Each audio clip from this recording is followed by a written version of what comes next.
Hey guys, we were on chapter 4 of The Hunt and of Smoke and Shadow, but we are on page 71, so I'm just going to continue there.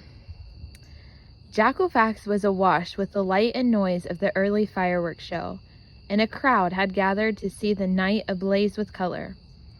Morgan had never seen Empire Road so full of people. The 8-legged machine scurried through the town center, skirting the edges of the crowd. Jupiter couldn't have timed it more perfectly. The spectacle in the sky was a brilliant cover for their escape from the hunt of Smoke and Shadow. Everyone was looking up, their ears filled with whistles and bangs.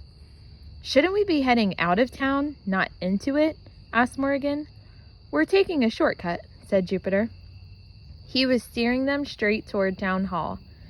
The vehicle stood to full height with a grinding of its metal joints and stepped delicately through the cloud, looking for all the world as if it were walking on tiptoes.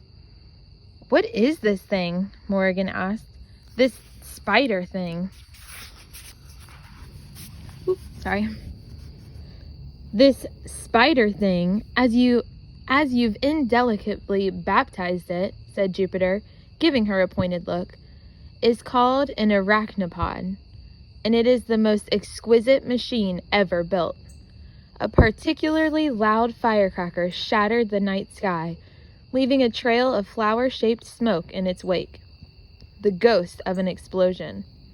The crowd made noises of delight. Beautiful, isn't she? Her name's Octavia, one of only 2 arachnopods ever built. I knew the inventor. Pull that blue lever for me, will you? No, the other one. That's it." The arachnopod juddered to a halt. Jupiter frowned. He stood up and ran to the back of the pod, looking anxiously out of the domed glass walls. "Is something wrong?" "Interesting machines like this are out of fashion now, of course," he continued, as if nothing had happened. "But I'll never let go of old Aussie. She's too reliable. Hoverships and automobiles, they're all very modern and flashy, but like I always say, you can't roll over a mountain and you can't hover underwater. Octavia can go almost anywhere, which is useful in moments like this. We appear to be rather cornered." He returned to the control deck, reached up to the ceiling, and pulled down a screen with 4 split images. Each showed a different view from the arachnopod. The hunt of Smoke and Shadow had caught up with them. They were surrounded on all sides by the huntsmen on horseback and their slavering hounds. How is any of that helpful in moments like this? Morgan's heart raced. This is it, she thought. We're trapped. This is the end. "I don't see any mountains or water." "No mountains, no," mused Jupiter.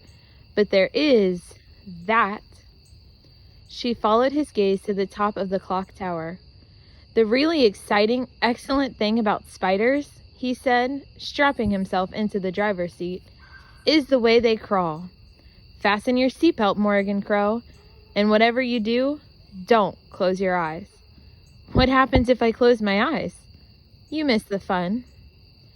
Morgan had barely managed to check her seatbelt when the arachnopod suddenly reared back, throwing her against the chair. 2 great spindly metallic legs latched onto the eaves of Town Hall, and the pod heaved itself upward, lurching higher and higher toward the black, fathomless facade of the sky-faced clock. "It's not ideal, but it's an improvised emergency gateway. It's not my worst idea ever." She had no idea what he was talking about. "Gateway to where?"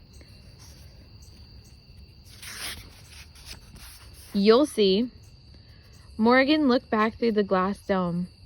The ground swam yards below, and worse than that, the huge black smoke hunters had dismounted and were climbing the tower. "They're behind us!" cried Morgan. Jupiter grimaced but didn't look back. "Not for long. The hunt can't follow where we're going." "Where are we going?" They arrived at the top of the tower as the fireworks display reached its dramatic climax, explosions of red and gold and blue and purple lighting up the night sky. "We're going home, Morrigan Crow." The arachnopod put one spindly leg right through the clock. The glass didn't break. It didn't even crack. Another leg went through, gently rippling the clock face like a pebble on the surface of a deep black lake. Morrigan stared, open-mouthed. One more impossible thing in a night of impossible things. She turned back. The huntsmen were so close, their breath could have fogged up Octavia's glass dome. They reached out their skeletal arms as if to grab Morrigan through the back window and pull her downward to her death. She wanted to squeeze her eyes shut, but she couldn't look away. With one final heave, the arachnopod pitched forward and tumbled through the clock face, spinning over and over, throwing Morrigan into the unknown. The sound of exploding firecrackers disappeared. The world had gone silent.